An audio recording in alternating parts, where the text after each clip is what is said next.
오르아는 최강의 S랭크 파티 창설자였지만 서포트 마법이 다른 이들보다 부족하다는 이유로 동료들에게 쫓겨났다. 하지만 오르아는 원래 마법사가 아니었고 검술이라는 자신의 진짜 재능과 열정으로 돌아가 역대 최고의 모험가가 되기로 결심한다. 오르아는 혼자서 목적 없이 던전을 헤맨다. 자신의 존재에 지친 얼굴로 데몬넷을 마주치자 오랜 시간 쓰지 않았던 검을 꺼낸다. 괴물 쪽으로 얼굴을 돌리고 단 한 번의 배기로 베어 넘긴다. 오랫동안 검을 쓰지 않아 조금 녹슬었음을 깨닫는다. 그 움직임에 던전의 다른 지들이 주목하고 곧바로 몰려와 오르안을 공격한다. 하지만 영웅 파티의 창설자에게는 상대가 되지 않았다. 그는 길을 막아선 남은 지들을 모두 베어 죽인다. 바닥에 흩어진 코어들을 보며 생각보다 몸 상태가 나쁘지 않고 솔로 검사로서 아직 희망이 있을지도 모른다고 느낀다. 몸을 돌리려는 순간 데몰랩보다 훨씬 강한 고블린 무리에게 포위된다. 오라는 그것을 바로 알아본다. 그는 위험을 피하기 위해 자기 자신에게 서포트 마법을 사용해 짧은 시간 동안 힘을 강화하고 몸을 단단하게 만들며 검을 더 위험하게 만든다. 곧 고블린들이 덤벼들지만 S랭크 파티에서 단련된 속도와 기술 앞에서는 상대가 되지 않는다. 그는 하나씩 학살하며 지금까지 자신의 서포트 마법을 스스로에게 써본 적이 없었다는 걸 떠올리고 그 힘이 얼마나 압도적인지 실감한다. 첫 번째 웨이브를 전부 처리하고 방심하려던 순간 숨 돌릴 틈도 없이 두 번째 고블린 웨이브가 정면에서 들이닥친다. 서포트 강화가 곧 끝난다는 걸 알기에 그는 그대로 뛰어들어 앞을 막는 고블린을 전부 베어 넘기고 마지막에는 하나를 쫓아가 지옥으로 보낸다. 그와 함께 방어 강화가 사라지고 이 마법이 전투 중 단 3분만 지속된다는 사실을 깨닫는다. 즉, 언제 어떻게 써야 할지 신중해야 한다. 그때 끝없이 이어지는 세 번째 고블린 무리가 던전으로 밀려들어와 전력을 다해 오르안을 노린다. 하지만 오르안은 다시 한번 그들을 압도하며 하나씩 쓰러뜨린다. 곧 강화가 끝나려는 걸 느끼고 막판에 다시 마법을 사용해 남은 고블린들을 계속 베어 넘긴다. 마지막 고블린의 눈에서 생기가 사라지는 걸 보며 그날 저녁의 기억이 다시 떠오른다. 올리버가 앤과 더크를 데리고 서재로 들어와 그를 영웅 파티에서 내쫓겠다고 직접 말했던 순간이다. 오르아는 상황을 이해하지 못한 채 충격에 빠진다. 그는 올리버를 보며 도대체 무슨 소리냐고 묻는다. 그들은 절친이어야 했지만 올리버는 냉정하게 같은 마을 출신이라는 사실로도 그가 팀에서 가장 쓸모없는 존재라는 점은 가릴 수 없다고 말한다. 앵과 더크도 끼어들어 그가 그저 발목을 잡고 위대함으로 가는 길을 막고 있을 뿐이라고 말한다. 오르아는 비현실적인 상황을 이해하려다 인생이 눈앞을 스쳐 지나간다. 자신이 만든 파티에서 가장 친한 친구가 그를 내줬다니 어떻게 그럴 수 있단 말인가. 그 파티는 던전을 빠르게 정복하며 영웅 파티로 불리게 되었고 곧 나라 최고의 파티 중 하나가 되었다. 올리버는 최근 합동 던전 공략에서 다른 파티들을 보았고 그들의 인챈터가 얼마나 강력하고 팀에 큰 도움을 주는지 확인했다며 그에 비해 오르아는 완전히 쓸모없다고 말한다. 오르아는 귀를 의심하며 반박한다. 자신은 애초에 인챈터가 아니라고. 파티에 마법 재능이 있는 사람이 없어 어쩔 수 없이 그 역할을 맡았고 검사의 자리를 포기한 채 인챈터로 훈련했으며 서포트 마법의 재능 부족을 보완하기 위해 자신만의 마법 스타일까지 만들었다고 말한다. 하지만 앤은 비웃으며 처음부터 올리버가 훨씬 뛰어난 검사였기에 병력만 늘어놓는 한심한 패배자라고 몰아붙인다. 오르아는 마지막 희망으로 올리버를 바라보지만 올리버는 이미 교체 인챈터도 찾았고 그와 함께 더 높은 곳으로 올라 위대함을 이룰 거라고 냉정하게 말한다. 오르아는 마침내 현실을 받아들이고 이 파티에 더 이상 자신의 자리는 없다는 사실을 인정한다. 마지막 인사를 남기고 떠나려는 순간 앤은 비웃으며 그의 검술과 마법은 둘 다 A랭크라 처음부터 S랭크 파티에 어울리지 않았고 결국 이것저것 다 하지만 아무것도 못하는 인간이라고 말한다. 그는 다시 현실로 돌아와 앞으로 걸으며 검사와 마법사의 역할을 융합한 자신만의 새로운 전투 스타일을 떠올린다. 그는 계속 만능형으로 남기로 결심한다. 하지만 동시에 그 모든 것을 완벽히 마스터해 올리버와 그들이 얼마나 큰 실수를 했는지 보여주겠다고 다짐한다. 막 떠나려던 순간 4명의 모험가가 숨을 헐떡이며 전송실로 뛰어들어온다. 그들의 리더는 이렇게 많은 오크가 한꺼번에 나올 줄 몰랐다며 무사한지 묻는다. 한 명이 말하길 여자 한 명을 두고 왔다고 한다.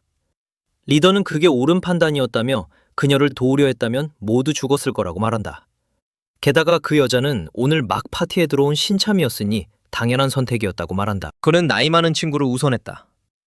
자신을 버린 파티의 상처가 아직 너무 생생했기 때문이다. 그래서 오르아는 그 남자들을 향해 그런 인간들이 정말 혐오스럽다고 말한다. 한 명은 그녀를 도울 방법이 없었다고 주장한다. 그리고 그중 하나가 오르안을 공격하려 든다. 하지만 그는 바로 제압돼 바닥에 내동댕이 쳐지고 오르안은 그들에게 그 추한 입 닥치고 당장 꺼지라고 말한다. 그렇게 리더를 향해 돌아서 도대체 어디에 그 여자를 버려두고 왔냐고 소리치며 그 방향으로 달려간다. 그는 동굴 끝에서 그녀를 발견한다.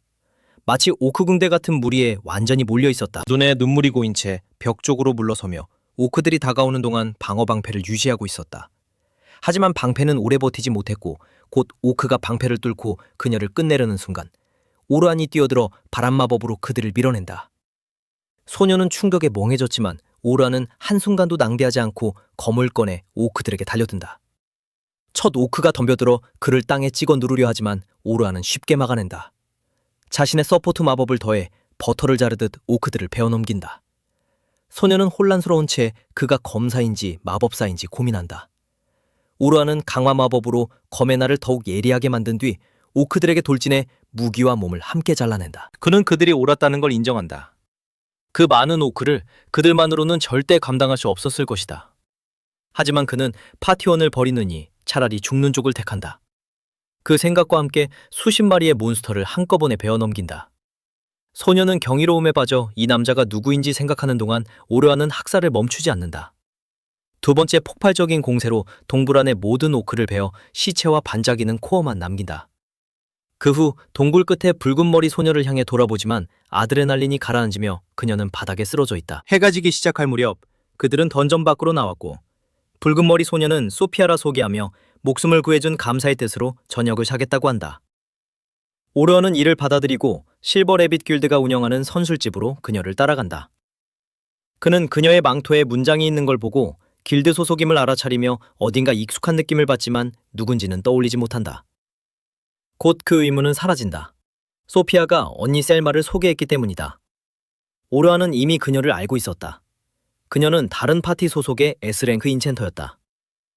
셀마는 나라에서 가장 강한 인챈터로 공격하는 검사, 피해를 받는 탱커, 서포트를 하는 마법사로 역할을 나누는 시스템을 만든 인물이다. 셀마는 오르아는 혐오스럽게 보며 여동생이 겨우 14살이라 FBI에 신고하겠다고 말한다. 오르아는 즉시 자신 이름은 앱스타인 명단에 없다며 진정하라고 말한다. 그 사이 소피아는 오르안이 자기 목숨을 구했다고 말한다. 셀마는 조금 진정한 뒤 말도 없이 혼자 던전에 간 걸로 여동생을 꾸짖는다. 곧 대화가 이어지고 오르안은 영웅 파티에서 쫓겨나 지금은 거의 떠돌이 신세라고 말한다. 그는 셀마의 눈이 반짝이는 걸 보고 자기 영입을 생각하나 싶지만 그 전에 당분간 어떤 파티에도 들어갈 생각이 없다고 말한다. 셀마는 자만하지 말라며 일 하나 할 생각 있냐고 묻는다. 오르아는 놀라 무슨 일이냐고 묻는다. 셀마는 내일 길드의 대규모 파티가 던전으로 내려갈 예정이라고 말한다. 신입 모험가가 많이 포함되고 상위 랭크가 그들을 호위하며 10층마다 나타나는 보스들을 처리하고 사상자가 없도록 하는 임무다. 이 원정은 후원 승인을 받았고 오르안이 추가 모험가로 동행해주길 바란다고 말한다. 또한 그의 실력과 힘을 존중하기에 이 제안을 했다고 덧붙인다. 그 말은 그의 마음을 깊게 찌른다. 그가 파티에서 쫓겨난 이유는 과거 셀마가 마법을 시연했을 때 동료들이 그녀에게 감탄했고 그래서 더 나은 마법사가 필요하다고 결정했기 때문이다. 오르아는 조건부로 수락한다. 이제 마법사가 아닌 검사로만 던전에 내려가겠다는 조건이다. 셀마는 조금 걱정하지만 그를 영입하는 게 더 중요하다 판단한다.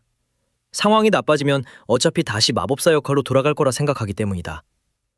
식사 후 오르아는 장기를 사기 위해 상점에 들르고 노인은 그를 오랜 친구처럼 맞이한다. 그 노인은 오르안이 아무것도 아니던 시절부터 방어구와 무기를 맡아주던 사람이었다. 오르안은 무거운 마음으로 더 이상 홍보를 해줄 수 없다고 말한다. 영웅 파티가 아니게 되었으니 이제 아무도 그가 쓰는 무기나 어디서 장비를 사는지 신경 쓰지 않을 거라 말하며 노인은 실망시켜 미안하다고 한다. 노인은 그저 웃으며 지금까지의 모든 것에 감사하고 그는 진심으로 좋은 사람이며 강한 사람이니 다시 정상으로 돌아갈 거라 말한다. 그 말에 그는 눈물이 맺힌다. 아직 자신을 믿는 사람이 있다는 걸 깨닫고 처음부터 다시 모든 걸 쌓아 올리기로 결심한다. 다음날 아침 오르안은 소피아와 함께 실버레빗 길드의 수장 빈스를 만나러 간다. 빈스는 오르안을 반갑게 맞이한다. 클랜 건물로 안내하며 자신을 소개한다. 오르아는 실버레비처럼 강력한 클랜의 수장을 만나게 되어 영광이라고 답한다. 빈스는 미소 지으며 서로 동등한 입장이니 그렇게 긴장할 필요 없다고 말한다. 빈스는 오르안의 업적을 잘 알고 있으며 영웅 파티가 그렇게 성공할 수 있었던 핵심 이유 중 하나가 오르안이었다는 것도 알고 있다고 말한다. 형식적인 인사는 접고 서로가 무엇을 생각하는지 파악하는 게 낫다며 지금은 이 교육 원장에 집중해야 한다고 말한다. 빈스는 설명을 위해 셀마를 바라보고 셀마는 던전 1층부터 51층까지를 고작 사흘 만에 내려갈 계획이라고 말한다. 1일차에는 21층에서 멈추고 2일차에는 36층까지 진행한 뒤 마지막 3일차에 51층을 공략하는 것이 목표라고 말한다. 이를 설명하던 중 셀마는 어제 오르안이 영웅 파티에서 쫓겨났다는 사실을 처음 빈스에게 말했을 때의 대화를 떠올린다. 빈스는 즉시 영웅 파티가 인생 최대의 실수를 했다고 말했다. 오르안이 모든 걸 완벽히 관리하지 않으면 예전만큼 강할 수 없다는 이유였다. 셀마도 이에 동의하며 그의 서포트 마법이 그들을 매우 높은 단계로 끌어올렸고 그의 도움이 없었다면 절대 불가능했을 거라고 말한다. 순수한 수치만 보면 일부 S랭크 서포트 마법사보다 약하지만 그는 시전 속도로 이를 보완했고 그 속도는 셀마 자신의 속도보다도 최소 4배는 빨랐다고 말한다. 셀마는 그 전투를 떠올리며 그가 자신만의 오리지널 주문도 여러 개 사용했다고 말한다. 무엇보다도 상황을 이해하고 즉각적으로 결단을 내리는 능력은 사실상 따라올 자가 없다고 말한다. 그가 빠진다면 영웅 파티는 정상 자리를 유지할 수 없고 그 결과 실버레빗이 틈을 파고들어 국내 최강 파티가 될 수 있다는 것이다. 이 모든 이야기는 빈스를 다소 혼란스럽게 만든다. 그는 왜 그렇게 재능 있는 인챈터가 얻을 것도 거의 없는 합동 던전 공략에 동의했는지 이해할 수 없었기 때문이다. 셀마는 대부분의 경우 서포트 마법사들은 마땅한 명성을 얻지 못한다고 답한다. 자신이 유명한 것도 그저 마법 연출이 화려해 눈에 띄었기 때문일 뿐이라고 말한다. 진정으로 강한 마법사들은 빛을 보지 못한 채 아무런 명성도 없이 어둠 속에 남는다고 말한다. 그때 오르안이 말을 꺼내 신입 파티가 10팀이고 호위가 5명이며 셀마와 자신도 포함되는 게 맞는지 확인한다. 신입들이 몬스터를 교대로 처리하고 이변이 생기면 호위가 개입해 신입들이 다치지 않도록 한다는 구조다. 하지만 그는 한 가지가 이해되지 않는다며 묻는다. 왜 호위가 5명뿐이냐고. 신입들의 안전이 목적이라면 A랭크 파티 여러 개를 고용하지 않고 왜 S랭커 5명이냐고 묻는다. 셀마는 신입들도 던전을 공략하는 압박을 느껴 자신의 실력을 과대평가하지 않게 하기 위한 선택이라고 답한다. 오라는 그 설명을 전혀 믿지 않지만 어떤 클랜에도 속하지 않은 외부인에게 진짜 목적을 밝히지 않을 거라는 건 알고 있다. 그럼에도 불구하고 지금은 딱히 할 일도 없기에 이 퀘스트를 수락하기로 한다. 빈스는 기뻐하며 성금으로 금화 2개, 임무 완료 시 10개를 지급하겠다고 말한다. 오르아는 그게 사실상 1년치 수입이라 너무 많은 거 아니냐고 묻지만 셀마는 그만큼 그를 높이 평가하기에 충분한 보상을 하려는 거라고 답한다. 오르아는 감사 인사를 하고 다음날 아침에 만나자며 잘 되길 바란다고 말한다. 곧 다음날 아침이 되고 오르아는 던전 입구에 도착해 출발을 기다리는 여러 신입 모험가들을 발견한다. 곧 소피아와 셀마를 찾고 모험 준비를 마친 셀마의 복장을 칭찬하자 소피아는 짜증을 내며 다시 한번 자신이 미성년자라고 말한다. 오르아는 마이클 잭슨 팬도 아니니 좀 진정하라고 말한다. 소피아는 예전엔 파티 소유의 저택에서 살았는데 지금은 어디서 지내고 있냐고 묻는다. 오르아는 현재는 여관에 머물고 있고 곧 제대로 된 거처를 구할 거라고 답한다. 그렇게 말한 뒤 오르아는 주변을 둘러보며 모두 도착한 것 같으니 원정을 시작하자고 말한다. 셀마는 이에 동의하며 소피아에게 자기 파티로 오라고 한 뒤 원정 진행을 맡은 나머지 3명에게 오르안을 데려간다. 셀마는 오르안이 매우 강하며 자신이 신뢰하는 인물이라고 소개한다. 다른 3명의 호위는 즉시 그를 환영한다. 자기소개 중 푸른머리의 엔트는 자신이 탱커라고 말하고 금발의 번도 이어서 자신 역시 탱커라고 말한다. 마지막 짧은 머리의 소녀는 힐러캣이었다. 오르안은 즉시 자신이 전방 공격수이고 셀마가 인챈터라 호위 파티 구성이 매우 균형 잡혔다는 걸 깨닫는다. 하지만 만약 자신이 합류를 거절했다면 그들의 계획은 무엇이었을지 의문을 품는다. 분명 수상한 점이 있다고 느끼지만 일단은 계속 진행하며 상황이 어떻게 흘러가는지 지켜보기로 한다. 곧 셀마는 모든 신입들을 한자리에 모아 오르안을 소개하며 그들이 매우 강력한 동행자를 얻게 되었다고 말한다. 이번 여정의 조력자라 아무것도 두려워할 필요 없다고 말한다. 그녀는 오르안이 자신도 아직 가보지 못한 94층까지 내려간 적이 있고 과거 영웅 파티의 일원이었기에 국내 최강급 인물 중 하나라고 말한다. 이 말에 신입들은 크게 고무되어 이번 여정에 훨씬 자신감을 갖게 된다. 하지만 그만큼의 압박이 오르안을 조금 위축시키기도 한다. 이제 많은 이들이 자신에게 기대고 있다는 걸 알기 때문이다. 설명이 끝나자 셀마는 다른 호위들에게 각자 파티를 맡으라 지시하고 오르안에게 10번째 파티를 맡기겠다고 말한다. 그 파티는 가장 유망한 파티이며 올바른 지도가 있다면 중급 던전조차 무난히 상대할 수 있다고 믿는다고 말한다. 이 결정은 오르안을 다시 혼란스럽게 한다. 외부인인 자신에게 왜 핵심 파티를 맡기는지 이해되지 않았기 때문이다. 그럼에도 불구하고 그는 10번째 그룹으로 이동하고 그 안에 소피아가 있는 걸 알아본다. 오르안은 3명만 보인다며 혹시 늦은 사람이 있냐고 묻지만 로건이라는 금발 소년이 이 파티는 3명뿐이라고 말한다. 3명 파티는 꽤 이례적이다. 하지만 금발 소년은 어차피 아무도 자기들을 따라올 수 없다고 말한다. 그는 자신이 파티 리더이며 셀마보다 뛰어난 인챈터가 될 거라고 말한다.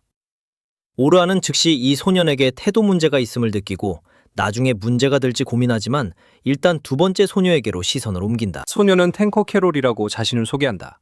하지만 오르안은 그녀가 아무 방어구도 착용하지 않았다는 걸 알아차린다. 던전에 들어가면 착용할 거냐고 묻자 그녀는 방패도 갑옷도 쓰지 않는다고 답한다. 그렇다면 회피에 중점을 둔 거냐고 묻자 그녀는 몬스터가 자신을 건드리게 두지 않겠다고 말한다. 회피형 탱커는 매우 드물다. 보통 엄청난 속도와 기술로 근접에서 회피와 반격을 반복하는데 그건 실제 전투 경험이 필수다. 이 소녀에겐 그런 경험이 전혀 없어 보인다. 클랜에서 미리 경고하지 않았냐고 묻자 금발 소녀는 클랜이 여러 번 일반 탱커처럼 행동하라 했지만 그녀가 무시했다고 말한다. 오르안은 이 파티가 핵심 파티인 동시에 문제 파티일 수도 있겠다고 느낀다. 아마 호위들이 떠넘기고 싶었던 파티였을 것이다. 곧 원정이 시작되고 모두 던전으로 들어간다. 캐롤은 잠시도 입을 쉬지 않고 왜 파티를 나갔는지 계속 오르안을 괴롭힌다. 오르안은 어떻게 입을 막아야 할지 모른다. 여정은 당분간 순조롭다. 오르안이 뒤에 마법 함정을 설치해 하급 몬스터를 자동 처리하며 쓸데없는 전투에 시간을 쓰지 않기 때문이다. 마침내 20층에 도달하고 오르안은 자기 파티를 더 잘 이해하게 된다. 금발 소녀는 말뿐이 아니라 실제 실력이 있었고 이대로라면 A랭크 파티 수준으로 충분히 운영 가능하다. 하지만 방향 지시가 서툴다. 이는 인챈터에게 매우 중요한 요소다. 캐롤은 회피형 탱커에 필요한 만큼 엄청나게 빠르다. 하지만 2가지 문제가 있다. 첫째, 파티 방어가 본분인데 생각 없이 몬스터에게 먼저 도진한다는 점. 둘째, 주무기로 작은 단검 2개를 쓰는데 스타일엔 맞지만 결정적인 순간에 화력이 부족할 수 있다는 점이다. 소피아는 순수 재능 면에서는 가장 약하다. 하지만 완전 초보보다는 위이며 치명적인 단점이 없어 가장 균형 잡힌 인물이다. 동굴 끝에서 호위들이 20층 보스를 처치하고 그로써 첫날 목표였던 21층으로 이동할 수 있게 된다. 완료 증명으로 아이디를 등록한 뒤 밤에는 휴식을 취하고 다음날 아침에 다시 출발하기로 한다. 하지만 다음날 아침 오르안은 신문을 보고 큰 충격을 받는다. 일면에 자신의 사진이 실려 있었기 때문이다. 영웅 파티가 공식적으로 오르안을 축출하고 새 인챈터를 영입했다고 선언한 기사였다. 생각보다 더 큰 타격이었지만 그가 할 수 있는 건 없었다. 그래서 그는 던전에서 모두를 만나기 위해 밖으로 나선다. 오늘 기사를 본 신입들이 자신을 어떻게 볼지 생각하며 걷는다. 그때 푸른머리 소녀에게 가로막히는데 그녀는 영웅 파티의 힐러 루나였다. 그는 마지막 날들에도 모두가 냉담할 때 누나만은 늘 웃으며 도와주려 했던 걸 떠올린다. 그가 쫓겨난 날 루나는 심부름 중이었다. 그렇지 않았다면 그를 몰아내는 건 그렇게 쉽지 않았을 것이다. 누나는 오르안의 손을 붙잡고 돌아와 달라며 애원한다. 파티가 그가 얼마나 필요한지 자기가 설득하겠다고 말한다. 함께 대던전을 공략하자던 약속을 꺼내지만 그 말은 오히려 오르안을 분노하게 만든다. 그 약속은 올리버를 포함한 셋이 함께한 것이었고 그 올리버가 자신을 내쫓았기 때문이다. 상처 입은 마음으로 오르안은 돌아서며 그 파티로 돌아갈 일은 절대 없다고 말한다. 그리고 던전 입구로 향한다. 걸어가며 그는 영웅 파티에서 추방된 일을 떠올린다. 그것이 오늘 신문에 분명히 적혀 있었고 아마 모든 신입들도 자신을 어떻게 봐야 할지 혼란스러울 거라 생각한다. 이제는 더더욱 그렇다.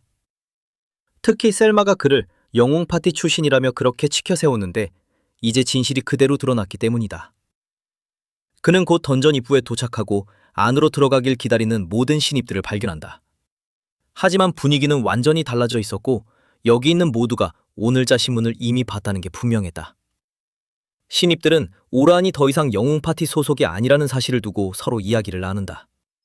로건은 만약 오르안이 자발적으로 파티를 나갔다면 전혀 다른 문제였을 거라 생각한다. 하지만 신문에는 그가 약해서 영웅 파티에서 쫓겨났다고 분명히 적혀 있었고 그 사실이 모든 걸 바꿔놓는다. 오르안은 신입들에게 인사를 건네지만 반응은 제각각이다. 어제까지만 해도 환영받던 자신이 이젠 그렇지 않다는 걸 깨닫는다. 그 이유는 고작 신문 헤드라인 때문이었다. 그때 셀마가 엔트, 번, 캐시와 함께 도착하고 자신이 신입들을 안심시키기 위해 오르안이 영웅 파티 출신이라는 점을 강조했던 탓에 오해를 만들었다며 바로 사과한다. 오르안은 즉시 그건 셀마의 잘못이 아니라고 말하며 고개를 당당히 들고 파티를 던전으로 이끌고 자신은 뒤에서 지원하겠다고 말한다.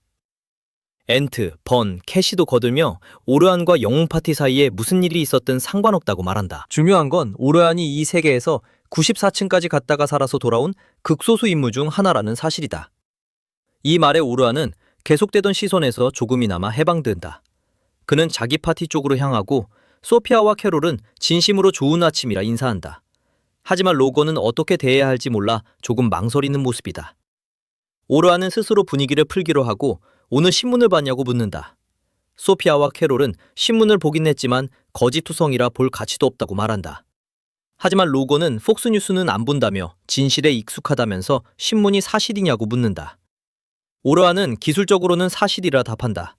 자신은 약하다는 이유로 파티에서 추방됐기 때문이다. 그는 처음부터 말하지 못한 걸 사과하며 자신은 모두가 기대하는 영웅 같은 존재는 아니라고 말한다. 소피아는 더는 참지 못하고 그건 거짓이라 말한다. 혼자서 거대한 오크 무리를 땀 한 방울 흘리지 않고 상대한 걸 직접 봤다고 말한다. 오르안은 그녀가 믿어줘서 고맙다고 말한 뒤 자신은 더 이상 영웅 파티 소속은 아니지만 그들을 50의 층까지 충분히 이끌 수 있다며 자신을 믿어달라고 말한다. 소녀들은 그 말에 만족하지만 로건은 배신당한 기분이라며 실망한 표정이다. 그들은 곧 던전으로 들어가고 이날 신입들의 목표는 21층부터 35층까지다. 하지만 그는 여전히 명령이나 지시를 해선 안 되고 뒤에서 지켜보다가 상황이 심각해질 때만 개입해야 한다. 여정은 순조롭게 이어진다. 캐롤은 쌍당범과 초근접 전투 스타일로 24층의 몬스터들을 처리한다. 소피아는 30층의 대형 몬스터들을 상대하며 오르안조차 놀라게 한다. 그는 자신이 소피아를 조금 과소평가했을지도 모른다고 느낀다. 곧 그들은 중층인 31층에 도달한다. 이제 신입들은 미지의 영역에 들어섰고 함께한 가이드의 조언과 도움이 필요한 구간이다. 이번에는 오르안이 선두에 서서 2층에 이상한 기척이 없는지 확인한다. 그러다 앞쪽에서 고블린 무리의 기척을 느끼고 전투 준비를 하라고 말한다. 또한 근처에 떠돌던 오크 한 마리도 같은 구역에 들어온 걸 알아차린다. 이로 인해 전투가 조금 까다로워질 수 있지만 신입들의 전투 실력이 좋아 패배를 걱정하진 않는다. 오르안은 즉시 캐롤에게 고블린을 맡기고 소피아에게는 장거리 마법으로 오크를 상대하라고 지시한다. 들은 그의 지시에 따르고 캐롤은 즉시 돌진해 고블린들과 맞붙는다. 소피아도 오크를 상대할 준비를 한다. 오르안은 로건을 향해 서포트 마법을 쓰라고 말하려 하지만 말을 끝내기도 전에 로건은 이미 여러 마법진을 펼치고 캐롤에게 민첩 강화 주문을 시전한다. 로건은 여전히 오르안 같은 사람이 자신을 이끌 자격이 있는지 완전히 납득하지 못했다. 게다가 그의 지시는 너무 단순해. 자기라도 똑같이 했을 거라 생각한다. 하지만 갑자기 상황이 조금 복잡해진다. 오크가 소피아의 트라우마를 자극해 그녀가 공황 상태에 빠지고 공격 준비를 하지 못한다. 이는 모두에게 치명적인 상황이 될 수 있었다. 로건은 캐롤 지원에 집중 중이라 손을 뗄 수 없었기 때문이다. 그는 무력하게 오르안을 보며 이 사람이 무슨 가이드냐, 왜 소피아를 돕지 않느냐고 생각한다. 그 순간 오르안이 오크의 속도를 크게 낮추는 마법 표식을 만드는 걸 본다. 오르안은 소피아에게 다가가 천천히 해도 된다고 정확히 조준하라고 말한다. 너는 오크보다 훨씬 강하니 두려워할 필요 없다고 말한다. 소피아는 깊게 숨을 들이마신 뒤 거대한 화염구를 만들어 오크를 완전히 산산조각내며 모두를 놀라게 한다. 파티에 모두가 놀란다. 오르안 역시 소피아가 고급 단계 마법을 쓸 수 있다는 걸 전혀 모르고 있었기 때문이다. 캐롤은 곧바로 소피아에게 달려가 안아주고 오르안은 훌륭한 사격이었다며 그녀를 칭찬한다. 곧 그들은 35층에 도착하고 그곳에서 데스타란툴라와 마주친다. 로고는 즉시 이성을 잃고 저걸 상대할 방법이 없다며 이제 끝이라고 생각한다. 하지만 소피아와 캐롤은 오르안을 완전히 신뢰하며 그의 지시를 기다린다. 오르안은 즉시 로곤에게 캐롤에게 민첩 강화와 힘 강화를, 소피아에게는 마력 강화를 쓰라고 말한다. 로고는 전과 똑같은 전략을 아무 변화 없이 쓰는 걸 보고 이 사람이 미친 게 아닌가 생각하지만 지시에 따르며 주문은 시전한다. 오르안은 이어서 캐롤에게 근접 전투로부터 몬스터의 주의를 전부 끌라고 말한다. 캐롤은 고개를 끄덕이며 즉시 타란툴라를 향해 달려간다. 로고는 그녀를 막으려 하지만 오르안은 앞에 나서면 전부 불리해진다며 기다리라고 말한다. 오르안은 다시 소피아에게 몬스터 위로 뛰어올라 등을 갈라버리라고 말한다.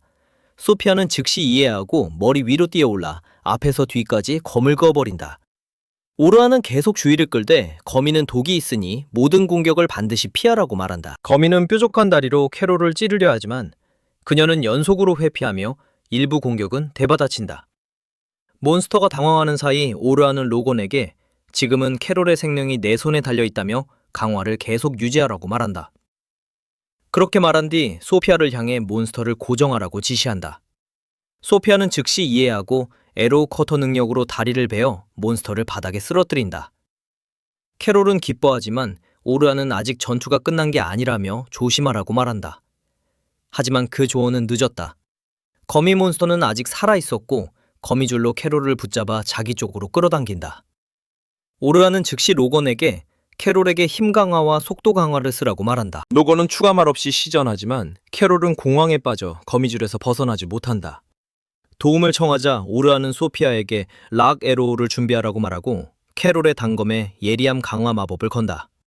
그 덕분에 캐롤은 몬스터의 속박에서 벗어날 수 있었다. 소피아는 즉시 락 에로우를 이어서 사용하고 그 마법은 몬스터를 완전히 날려버려 즉사시킨다.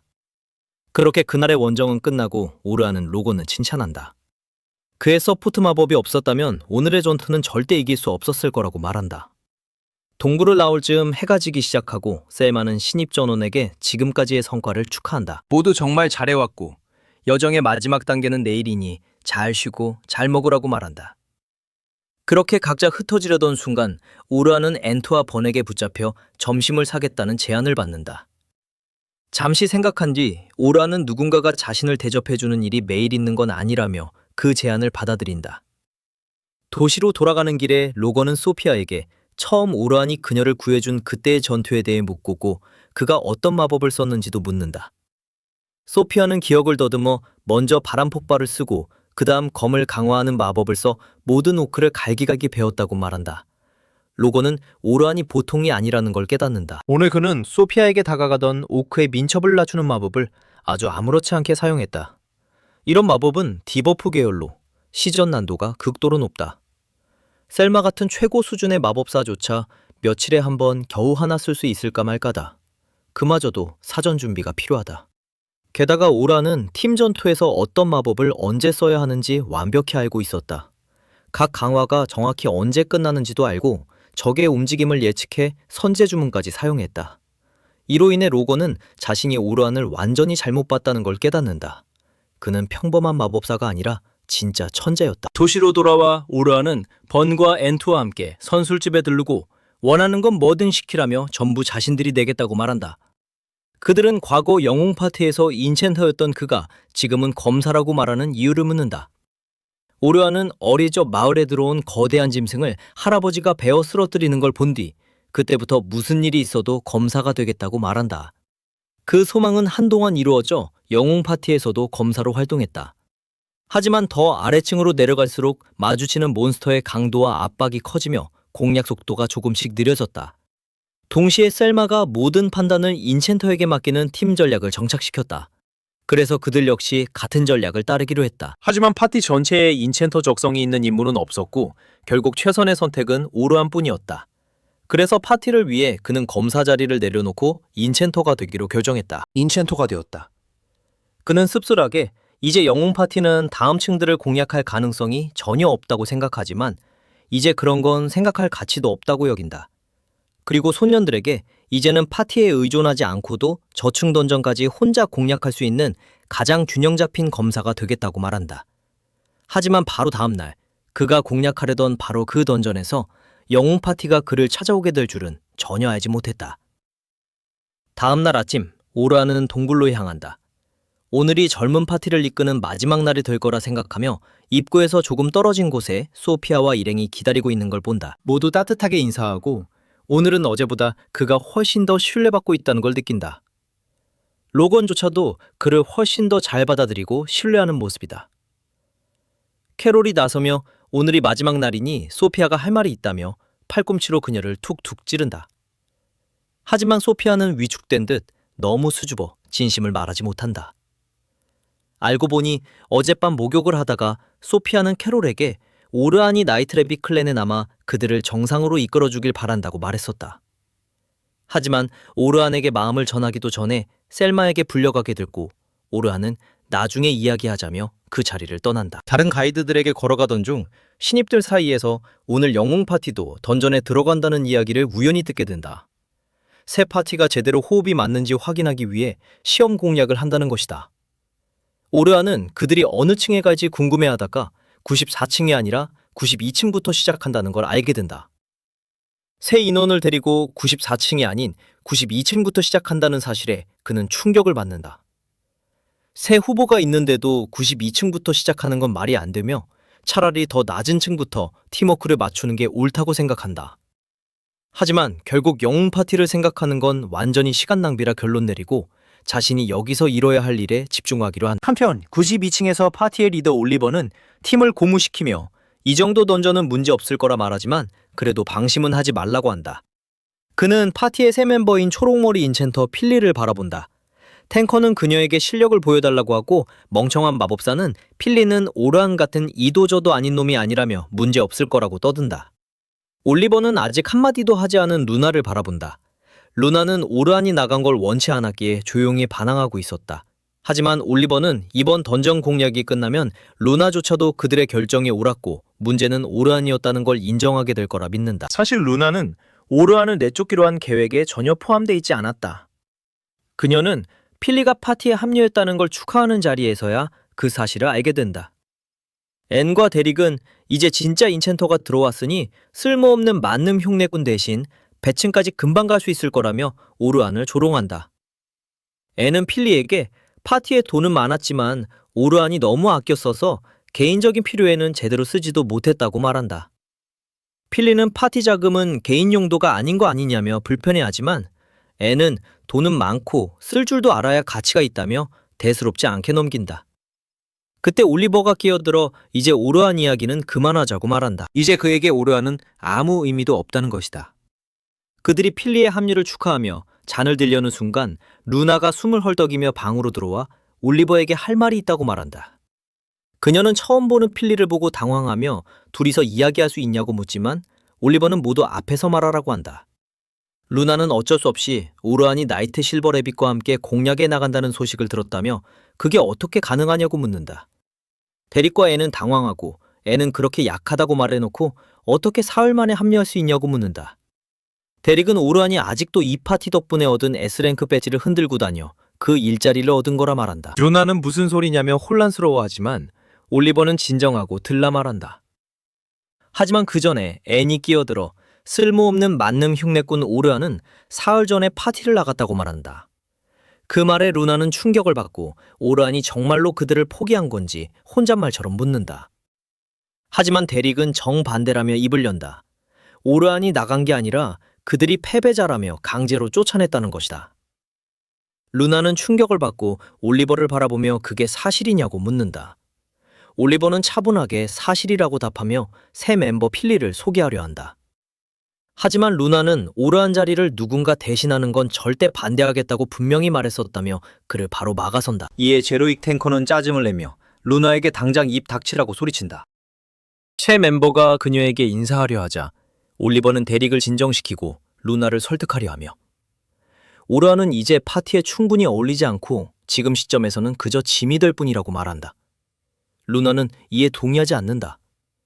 오르안은 파티의 핵심이었고 그들이 여기까지 올 수 있었던 가장 큰 이유였다고 말한다. 그리고 그 없이 더 나아가는 건 불가능하다며 올리버에게 말한다. 그러자 그 자식이 끼어들어 오르안이 특별하다고 생각하는 건 루나 혼자뿐이라 말한다.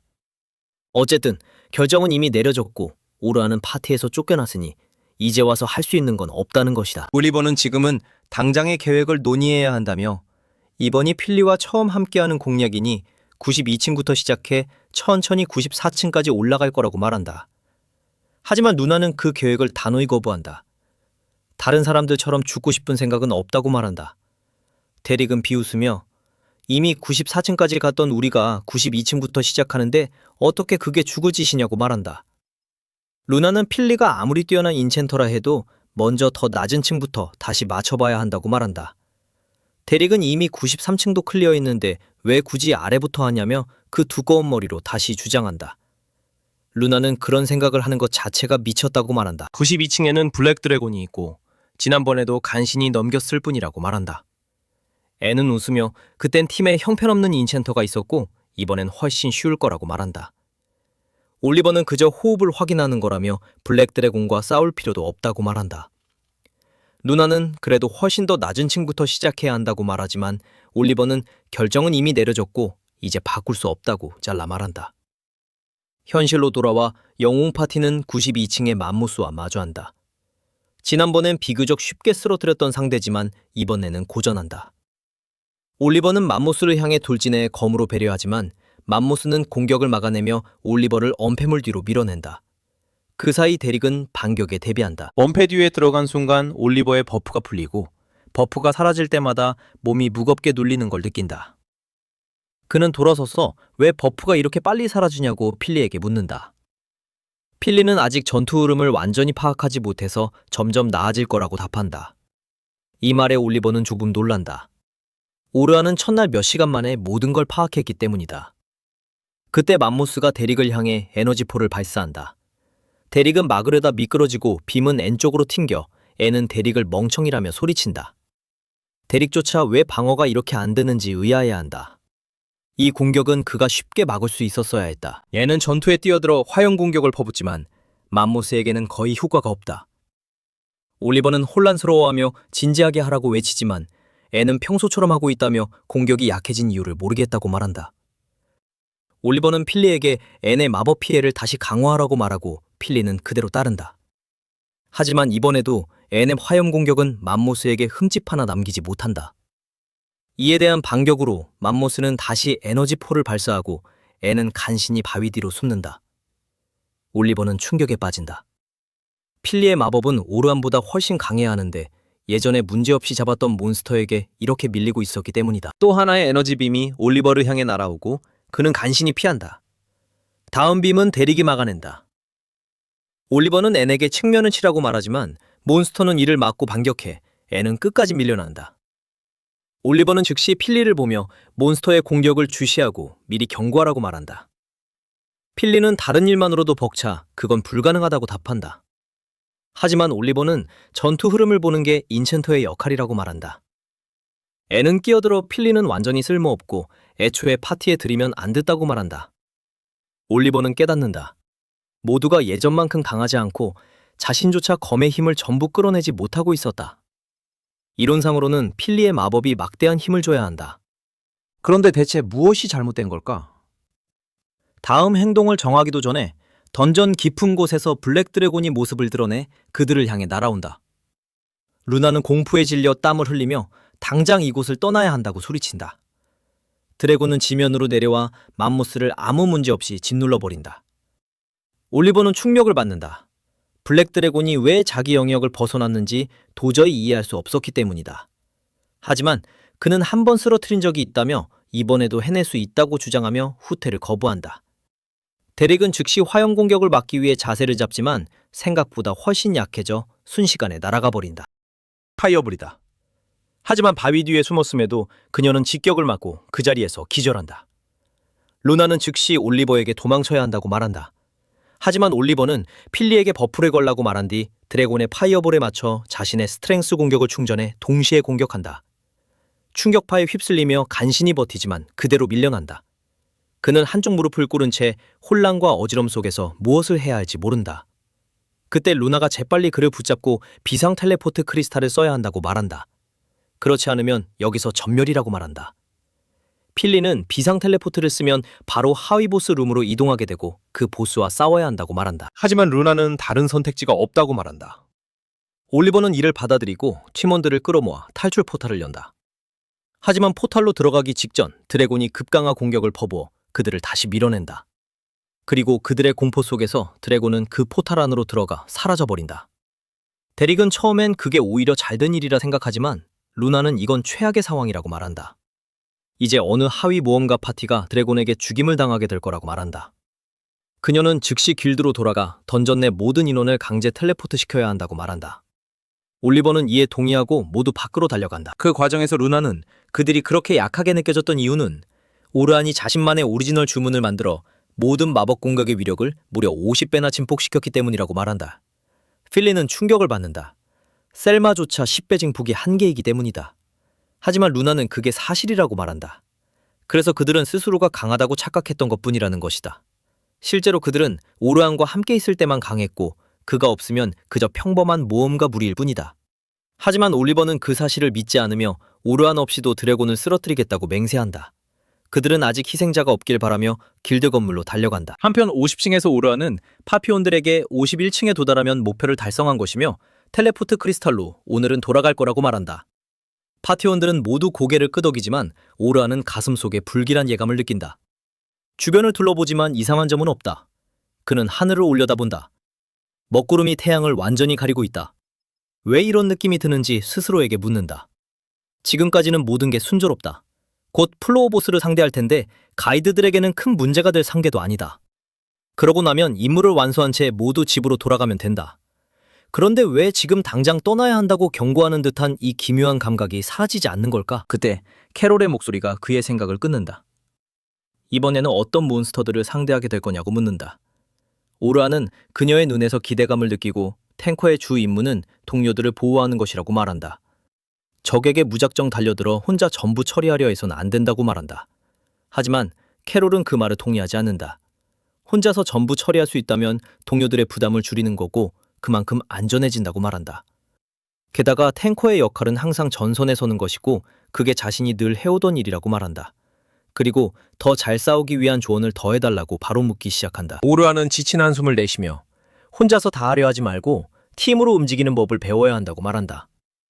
그걸 빨리 배울수록 앞으로 더 높은 곳으로 갈 때 동료에게 의존해야 하는 순간에 큰 도움이 될 거라고 말한다. 캐롤은 그 말이 마음에 들지 않아 재미없다고 생각한다. 하지만 로건은 집중하라며 이런 조언을 들을 수 있는 것만으로도 감사해야 한다고 말한다. 위대한 모험가 알버트도 팀워크가 곧 드림워크라고 말하지 않았냐고 덧붙인다. 오르안은 금발 소년을 바라보며 나이트래빗 클랜의 알버트를 말하는 거냐고 묻는다. 로건은 던전에서 야만인처럼 행동만 하지 않고 책도 읽는 사람이 있다며 신이 난다. 오르안은 위대한 알버트는 아마 다들 알고 있을 거라 말한다. 그는 나이트 스카이래빗의 논쟁의 여지 없는 최강자였고 작년에 92층에서 블랙 드래곤과 싸우다 사망했다고 알려져 있다. 로건은 알버트는 죽어서도 전설이 되었고 영원히 기억될 거라고 말한다. 하지만 캐롤은 조금 가라앉은 목소리로 알버트는 동료를 지키려다 죽었다고 말한다. 그건 원래 탱커의 역할이었다고 덧붙인다. 그녀는 자신의 죽음이 가족의 미소를 앗아갈 걸 알고 있었지만 개의치 않았다고 말한다. 그래서 그녀는 수호자의 최선의 방식은 지키는 대상을 항상 멀리 두는 거라고 생각한다. 자신이 전선에서 혼자 싸우고 팀은 뒤에 있다면 위험해질 일도 없고 상황이 나빠지면 도망칠 수도 있다고 말한다. 오르안은 캐롤의 얼굴에 깊은 상처가 있음을 느끼고 이건 자신의 선을 넘는 문제라 판단한다. 외부인인 자신이 더 캐묻는 건 옳지 않다고 생각한다. 그는 분위기를 바꾸기 위해 오늘은 캐롤에게 적처리를 전적으로 맡기겠다고 말한다. 그러자 그녀의 얼굴은 아까처럼 다시 밝아지며 자기에게 맡기라고 말한다. 관심받기 좋아하는 소피아는 즉시 뒤를 돌아보며 모두의 시선이 그녀에게 쏠린다. 소피아는 관심을 끌며 자신에게 부족한 게 무엇인지, 팀원으로서 그리고 마법사로서 어떻게 더 나아질 수 있는지 오르안에게 묻는다. 이를 듣고 로건도 끼어들어 자신 역시 어떻게 하면 더 성장할 수 있는지 알고 싶다고 말한다.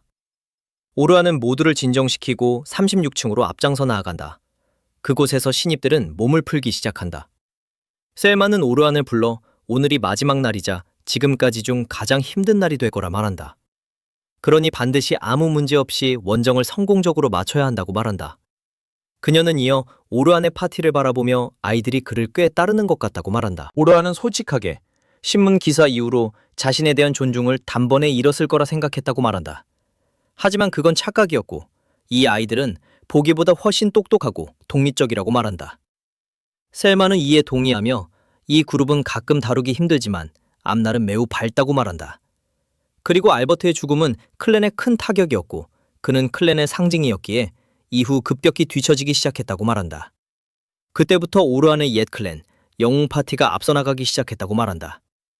오르안은 블랙 드래곤은 그들에게도 매우 힘든 상대였고 그 전투에서 누군가를 잃었어도 이상하지 않았다고 말한다.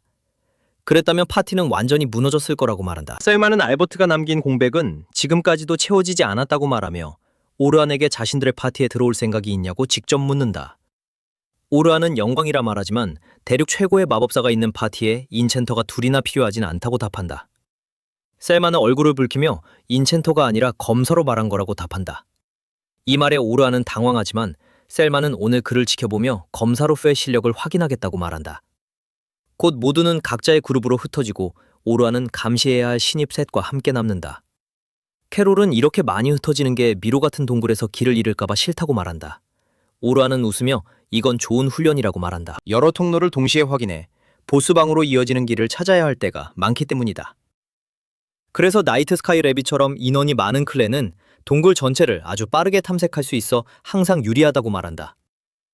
로건은 오르안이 누구도 가보지 못한 최심층까지 내려간 사람이니 여기선 문제 없을 거라 말한다. 셀마와 캐롤은 깊은 층의 던전은 어떤 모습인지, 어떤 몬스터가 나오는지 둘러싸며 묻는다. 오르안은 깊은 층은 대략 72층부터 시작하고 환경이 바뀌어 거친 설상지형이 되며 잦은 눈보라와 폭설, 그리고 어둠 속에서 잠들기를 기다리는 얼음도마뱀이 나온다고 말한다. 그러고는 지금은 그럴 때가 아니라며 과업에 집중하자고 말한다. 그들은 더 깊이 던전 안으로 들어간다.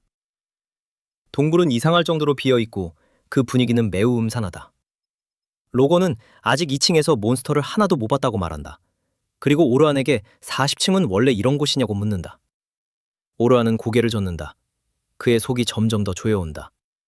직감이 맞았고 오늘 던전에 뭔가 크게 잘못된 게 있는 것 같다고 느낀다. 캐롤은 빨리 몬스터랑 싸우고 싶다며 소란을 피운다. 그 순간 바위 뒤에서 파란 고블린 하나가 나타난다. 캐롤은 몬스터를 보자마자 기뻐하며 아무 생각 없이 돌진한다. 오르안은 말리려 하지만 이미 늦었다. 그는 즉시 민첩 감소 디버프를 사용해 고블린의 속도를 낮추고 그 덕분에 캐롤은 한 번의 공격으로 고블린을 쓰러뜨린다. 캐롤은 환호하지만 오르안은 생각 없이 도진하지 말라고 말한다. 블루 고블린은 속도도 빠르고 힘도 강해 위험했을 수 있었고 그렇게 되면 로건과 소피아까지 위험에 빠졌을 거라고 말한다. 캐롤은 자신의 실수를 인정한다. 분위기를 누그러뜨리기 위해 오르안은 능동 방어 전술을 가르쳐주기로 한다. 적의 움직임을 보고 공격 직전에 치고 들어가야 한다고 설명한다. 그러면 적의 공격을 시작조차 못하게 막을 수 있고 파티 전체에 엄청난 이점을 준다고 말한다. 캐롤은 감탄하며 듣지만 곧 로건이 끼어들어 자신도 조언을 달라고 말한다. 그 순간 뒤쪽에서 늑대 몬스터 2마리가 달려온다. 다가오기도 전에 마법 함정이 발동해 가시에 꿰뚫린다. 오르안은 로건에게 먼저 함정 마법부터 배우는 게 좋다고 말한다. 그러면 뒤를 신경 쓰지 않고 정면의 적에게 집중할 수 있다고 말한다. 로건은 모든 말을 열정적으로 듣는다. 그리고 마음속으로 모든 면에서 오르안 같은 마법사가 되고 싶다고 생각한다. 오르안은 소피아를 바라보며 이제는 마법 2개를 동시에 쓰는 연습을 시작하라고 말한다. 소피아는 복잡하게 들린다고 말하지만 오르안은 조금만 연습하면 누구나 할 수 있다고 말한다. 고급 시전자라면 10개가 넘는 마법도 동시에 쓸 수 있다고 말한다. 소피아는 크게 놀라며 그렇다면 지금 쓰는 마법을 더 강한 버전으로 익히면 되는 거 아니냐고 묻는다. 그러자 오르안은 그 이유를 설명하기 시작한다. 강한 마법을 사용할수록 시전과 준비에 시간이 필요하고 그 사이 완전히 무방비 상태가 되어 아무것도 할 수 없게 된다고 설명한다. 하지만 여러 마법을 동시에 다룰 수 있다면 첫 번째 마법이 발동되기 직전에 두 번째 마법을 미리 준비할 수 있다. 이렇게 하면 공백 시간이 거의 사라지고 전투 중 취약한 순간을 만들지 않아도 된다고 말한다. 그렇게 해서 마침내 보스룸에 도착하고 가이드들이 모여 신입들에게 뒤에서 지켜보라고 말하며 보스는 자신들이 처리하겠다고 한다. 오르안은 다른 가이드들과 함께 보스룸으로 들어가 공격에 집중하라고 말한다. 자신이 최대한 서포트를 하겠다고 말하며 전투가 시작된다. 오르아는 즉시 완벽한 타이밍을 잡아 공격에 나서 몬스터가 공격하려는 순간 다리를 베어 비틀거리게 만든다. 몬스터가 물러나 자세를 바로잡기도 전에 오르아는 이미 뒤에 함정을 설치해 보스 뒤에 벽을 만들고 회피를 봉쇄한다. 셀마는 즉시 멀티캐스트 마법을 사용해 5개의 마법진을 동시에 펼쳐 공격한다. 그 사이 탱커가 공격을 막고 다른 검사가 단 한 번의 일격으로 전투를 끝낸다. 신입들은 전투가 순식간에 끝난 걸 보고 경악한다. 로건은 이 랭커들의 전투 정밀도에 믿을 수 없다는 표정을 짓는다. 단 한 걸음도 낭비되지 않았고 모든 움직임이 완벽했다. 그렇게 원정은 계속 진행되고 층마다 클리어하며 마침내 50층 보스룸에 도달한다. 보스는 거의 파괴 불가능한 껍질을 지닌 거대한 개였다. 셀마는 오르안에게 그가 이들 중 가장 강하니 거대한 집게를 베어내면 나머지는 처리할 수 있고 모두 돌아가 연애를 즐길 수 있다고 말한다. 오르안은 미소 지으며 검을 뽑고 자신감 있게 거대한 몬스터에게 다가간다. 탱커는 개의 껍질은 극도로 단단해 뚫기 어렵다며 조심하라고 말한다. 하지만 오르안은 개의치 않는다. 공중으로 뛰어올라 개의 관절을 향해 검을 내리쳐 거대한 집게를 아무 저항 없이 잘라낸다. 그로써 가장 위험한 요소는 사라진다. 이후 셀마와 일행은 손쉽게 몬스터를 처리하고 원작은 마침내 끝난다. 모두 박수를 치며 돌아갈 준비를 한다. 하지만 그 순간 오르아는 형언할 수 없는 공포를 느낀다. 현실 자체가 갈라지고 균열 속에서 블랙 드래곤이 나타나 그들을 향해 날아온다. 블랙 드래곤을 본 순간 오르안의 피가 식고 모두에게 당장 도망치라고 소리친다. 하지만 제대로 상황을 인식하고 있는 건 그뿐이었다. 바른 A랭크 가이드들조차 압도적인 압력에 몸이 굳어 움직이지 못한다. 움직일 수 없는 랭커들은 왜 이런 일이 벌어지는지 이해하지 못한다. 왜 이렇게 낮은 층에 이런 괴물이 나타난 것인가? 셀마만이 간신히 사고를 유지하지만 그녀조차 움직일 수 없다. 지금 당장 지휘를 잡아 신입들을 탈출시켜야 한다는 걸 깨닫는다. 하지만 드래곤의 거대한 기운이 공기를 짓누르며 산소마저 빨아들이는 듯하다. 셀마는 블랙 드래곤에 대한 수많은 악몽 같은 이야기들을 떠올린다. 모험가를 사냥하고 형체조차 남기지 않고 학살하는 괴물. 오르아는 이 치명적인 상황을 벗어나기 위해 필사적으로 방법을 짜낸다. 그때 2층의 보스는 이미 쓰러졌고 동굴 끝에 크리스탈에 도달하면 안전하게 텔레포트할 수 있다는 걸 떠올린다. 이게 유일한 탈출구다. 그래서 모두를 자신의 계획에 모으려 하지만 뒤돌아본 순간 모두가 트랜스 상태에 빠져 괴물에게서 눈을 떼지 못하고 있음을 깨닫는다. 이는 최악의 상황이다. 몬스터는 대규모 인원에 끌리기 마련이고 드래곤 역시 마찬가지다. 지금 당장 흩어지지 않으면 전부 몰살당한다. 잠깐 오르아는 혼자서 크리스탈로 달려가 살아남을 수도 있다고 생각한다. 하지만 곧 그 생각을 버린다. 자기 자신에게 혐오를 느끼며 다른 이들에게 탈출할 시간을 벌기 위해 드래곤과 싸우기로 결심한다. 어떤 일이 있어도 그들을 버리지 않겠다고 다짐하며 드래곤을 쓰러뜨리기로 한다. 오르아는 검을 꽉 쥐고 지켜야 할 사람들을 위해 강한 결의를 담아 검을 뽑는다. 그는 다른 가이드들에게 진영을 잡으라고 외치고 그 외침에 모두가 트랜스에서 깨어난다. 셀마 역시 정신을 차린다. 그녀는 신입들을 보호하기 위해 방어 태세를 취하라고 명령한다. 즉시 A랭크 모험가들이 움직이기 시작한다. 마법사는 드래곤의 공격을 흡수하기 위해 마법 방벽을 펼친다. 하지만 셀마는 그 마법으로는 공격을 막기엔 턱없이 부족하다는 걸 깨닫는다. 한편 오르아는 두려움 없이 드래곤을 향해 달려가며 가이드를 강화하는 자신만의 보호 마법을 시전한다. 그 덕분에 확실한 죽음은 면했지만 모두는 오르안이 없었다면 지금쯤 제가 되었을 거란 사실에 전율한다. 오르아는 드래곤의 공격을 피하며 전술적으로 후퇴하지만 공격을 충전할 틈은 주지 않는다. 그는 빠르게 작은 단검을 꺼내 드래곤을 향해 던진다. 눈. 드래곤은 눈이 멀지 않으려 즉시 자기 눈을 감는다. 하지만 전부 오르안의 계획이었다. 그는 그 찰나를 이용해 드래곤에게 뛰어들어 검 한 번으로 목을 베려하고 그 일격은 엄청난 폭풍을 만들어 동굴 전체에 먼지와 연기를 퍼뜨려 안내원들은 그가 괴물을 쓰러뜨렸다고 생각한다. 하지만 오르아는 그렇지 않다는 걸 알고 경계를 유지한다. 먼지가 걷히자 드래곤은 분노의 비명을 지르며 다시 일어나지만 전혀 상처가 없다. 오르아는 안내원들에게 신참들을 모든 방향에서 엄호해 어떤 대가를 치르더라도 다치지 않게 하라고 명령한다. 그가 드래곤을 끄는 동안 셀마는 상황이 불안하지만 오르아는 미소 지으며 걱정 말라고 말하고 이 상황을 처리할 계획이 있다고 한다. 그는 신참들에게 버티라고 말한 뒤 드래곤에게 몸을 날리고 드래곤은 즉시 화염 숨결을 모아 오르안을 공격한다. 오르안은 공격을 피하며 괴물 주위를 원을 그리듯 달려 최대한 주위를 끌려한다. 셀마와 일행은 오르안의 기술과 용기에 경악한다. 혼자서 드래곤을 상대하기로 한 선택 때문이다. 셀마는 스스로에게 묻는다. 그 치명적인 괴물을 오르안 혼자 맡기는 게 옳은 선택인지, 위대한 영웅 알베르트를 죽인 바로 그 괴물인데 그녀는 이제 오르안을 많이 아끼고 있으며 그에게 무슨 일이 생기면 무너질 거란 걸 깨닫는다. 하지만 오르안은 완전히 몰입한 상태로 연속 공격을 피하고 드래곤의 공격 하나를 되돌려 보내기까지의 어둠의 괴물을 더 격분시킨다. 로곤과 소피아는 반사 마법을 보고 충격을 받는다. 그런 건 본 적이 없기 때문이다.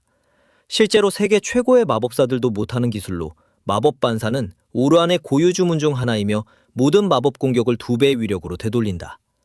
하지만 짜증스럽게도 드래곤의 비늘은 너무 단단해 그렇게 강력한 화염을 맞고도 멀쩡히 서 있다. 그는 선택지가 없다는 걸 깨닫고 이제 위험을 감수해야 한다고 판단한다. 그는 즉시 멀티캐스트 스탯 강화를 사용해 6개의 마법진을 동시에 만들어 잠재력을 끌어올린다. 셀마는 이를 보고 감탄한다. 상급 마법사도 멀티캐스트로 3개 이상 유지하기 힘든데. 하지만 오르안은 6개를 수마나 흐트러뜨리지 않고 사용했다. 그녀는 도와야 하나 고민한다. 스탯을 올려도 오르안은 괴물을 상대하기엔 부족해 보이기 때문이다. 결정을 내리기도 전에 오르안은 2번째 전 스탯 강화를 사용하고 또 다른 강화를 쓴댄다. 총합으로 그는 6번이나 스탯을 배증하며 이는 누구도 가능하지 않다고 알려진 일이라 안내원들은 말을 잃는다. 오르안의 몸은 번개에 둘러싸여 슈퍼 사이어인처럼 빛난다. 드래곤은 사이언들이 프리저에게 무슨 짓을 했는지 모르는지 계속 꼬리로 오르안을 후려치려 한다. 하지만 오르안은 사라졌다가 절벽 가장자리에 매달린 채 나타나 셀마는 그가 순간이동한 것처럼 느낀다. 셀마는 오르안의 진정한 잠재력을 깨닫고 몸을 떤다. 그는 역사상 어떤 서포트 마법사도 넘지 못한 경지에 도달했고 마법의 개념 자체를 다시 쓰고 있다. 고유 주문을 연속으로 쓰며 오르안은 지면으로 내려오지만 코에서 피가 흐르기 시작한다. 그는 자신의 스탯이 인간 한계를 넘었다는 걸 알지만 몸은 여전히 인간이라 그 부담을 견디지 못한다. 게다가 그는 사실상 32개의 주문을 동시에 쓰고 있어 마나가 급속히 소모되며 그 부담은 누구도 오래 유지할 수 없다. 그는 이길 수 있는 유일한 기회가 전력을 다해 가능한 한 빨리 끝내는 것임을 안다. 그래서 그는 드래곤에게 달려가 공격을 피하며 위에서 내려찍기 위해 뛰어오른다. 드래곤은 이를 알아차리고 즉시 꼬리로 그를 쳐내려 한다. 하지만 오르안은 멍청하지 않아 서 있을 수 있는 마나 블록을 만들어 드래곤의 공격을 빗나가게 한다. 로건은 충격을 받고 이것도 또 다른 고유 주문인지 궁금해한다. 오르안은 환경의 마나를 흡수해 좁은 영역에 집중시키는 자신의 특수 주문 마법 수령을 사용한다. 올리버도 같은 능력이 있지만 그는 완전히 공격적으로만 쓰고 방어는 항상 오르안에게 맡긴다. 그는 다시 드래곤에게 돌진해 검의 예리함을 강화한 뒤 다시 베어낸다. 이번에는 성공해 드래곤의 목에 치명타를 입히고 두꺼운 장갑을 가르며 비늘 아래의 몸까지 손상시킨다. 드래곤은 쿵 소리를 내며 쓰러진다. 로곤과 소피아는 어둠의 괴물이 끝났다고 생각하며 기뻐하지만 셀마는 그렇게 생각하지 않고 드래곤은 조금 다쳤을 뿐임을 안다. 하지만 오르안은 한계에 다다라 균형을 잡으려 비틀거리며 공격을 이어가 드래곤에게 회복할 틈을 주지 않으려 한다. 그녀는 합류해 오르안을 돕고 싶다. 하지만 그녀는 클랜 최강자들이 함께해도 드래곤에게 단 한 번도 맞히지 못했다는 걸 안다. 그럼 그녀가 대체 뭘 할 수 있겠는가? 드래곤은 다시 몸을 일으킨다. 오르안과 거리를 벌리기 위해 화형 숨결을 뿜고 주변에 어둠의 마법을 모아 마법창의 연속 사격을 오르안에게 날린다. 오르안은 속도로 대부분을 피하려 한다. 오르안은 아무 걱정 없이 올리버와 거리에서 놀던 세상이 밝고 행복하던 시절을 떠올린다. 하지만 어느 날 산적들이 마을을 습격해 소중한 모든 것과 모두를 파괴하며 모든 게 바뀌었다. 그들은 아무것도 할 수 없는 채 주변 세계가 불타는 걸 보며 울 수밖에 없었다. 다음 날 아침, 그들은 찾을 수 있는 모든 사람을 묻었다. 그리고 둘은 매일 강해져 소중한 사람과 것을 지킬 수 있는 경지에 이르러 다시는 아무도 빼앗지 못하게 하겠다고 맹세했다. 오르안은 그 기억을 힘으로 삼아 먼지 속에서 걸어나와 드래곤을 향해 곧장 나아가며 확실한 죽음 앞에서도 물러서지 않는다. 드래곤은 지금까지 수많은 모험가를 죽여 죽음 그 자체로 여겨지는 최강의 공격을 충전한다. 오르아는 대비하고 드래곤이 마법창을 쏘자 그 사이를 흔들리듯 파고들며 창이 불과 몇 인치 차이로 빗나간다. 하지만 그는 돌진을 멈추지 않고 견제를 위해 파이어볼을 쏜 뒤 드래곤의 머리를 배려한다. 그러나 공포스럽게도 검격은 실패하고 드래곤의 비늘은 파괴 불가능한 방패처럼 굳어진다.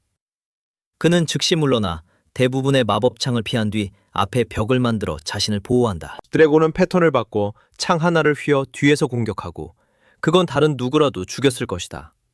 하지만 오르아는 신급 반사신경으로 창을 튕겨내 목숨을 건진다.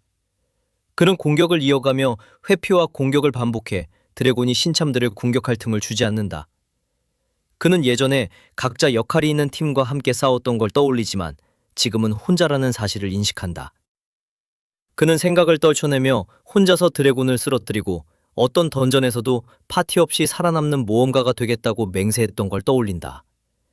그리고 그는 함정 카드를 설치해 가차없는 정밀도로 드래곤을 폭격하며 올리버의 궁극기와 같은 방식으로 마법 수렴을 검에 충전한다. 차이는 그의 칼날이 완전히 검다는 점이다. 그는 공격을 충전해 전력을 다해 드래곤을 겨냥하고 드래곤의 공격을 가리며 가슴 한가운데를 정확히 베어낸다.